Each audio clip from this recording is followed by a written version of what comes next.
Mbola hijanona anatin'izay vaovao fanomanana ny fividianana izay any sika ny ona tamin'Andriamatoa Dolin Rasoloso filohan'ny filan-kevitra ambony tetezamita ireo manam-pahaizana ara-pividianana eo anivon'ny vondrona Europeana tafiditra ao anatin'ny fanomanana ny fikarakarana amin'ny fividianana moa izao fiaonana izao teny amin'ny lapan'ny filan-kevitra ambony tetezamita kosa no nanatanterahana ny fiaonana androany.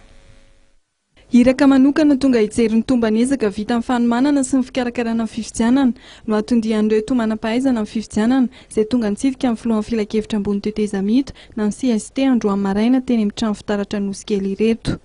Alors malheureusement, actuellement, nous n'avons pas terminé notre mission, donc nous ne pouvons pas divulguer à ce stade-ci le résultat donc, de notre mission. Mais il est évident que dès que la décision sera prise de déployer ou non une mission d'observation, les citoyens seront bien sûr informés.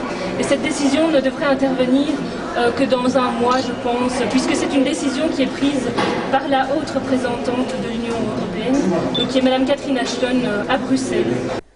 Aorin'ity irak'ity dia izy ny fanapahan-kevitra ho raisin'ny vondrona Europeana mikasika ny fanohanana ny fividianana eto Madagasikara raha nambarandramatoa Marie Huberlan manam-pahaizana eo amin'ny fividianana. Ho an'ity manam-pahaizana iray ity kosa dia misy ny fepetra tsy maintsy arahana mialohan'ny fividianana. Raha ny fanazavan'Andriamatoa Michel Patrenotre dia tafiditra amin'izany ny fametrahana ny fitoniana.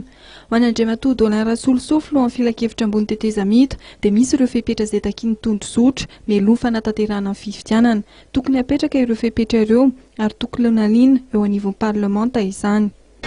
Ny hoe ilaina zany zany itsika mpikambana nareo tsy anareo matory inona no anatiny ny tondrozotra iny fa mazava mihitsy anatin'ny tondrozotra hoe tsy tokony hisy fividianana raha tsy mbola mipetraka ny apaisement zay ka inona ny dikan'izay dikan'izay zany dia marina zany dia zany mbola misy lalàna zany tokony dinihina ohatra fotsiny hoe lalàna mikasika an zareo le filoham-pirenena zay efa teo aloha hoe inona ny momba an'izay statut de tokony tiany filatsaina misy statut des anciens chefs d'état zay voalaza tokony ohatra fotsiny tsy mandalo mikasika momba ny amnistie moa fa nandalo teo ihany nefa ohatra mbola misy problème kely ihany mipetraka momba an'izay dia tokony dinihina zay. Ho an'ny filohan'ny CST dia fikarakarana fividianana ny kion-dalana entina miala ny krizy eto Madagasikara.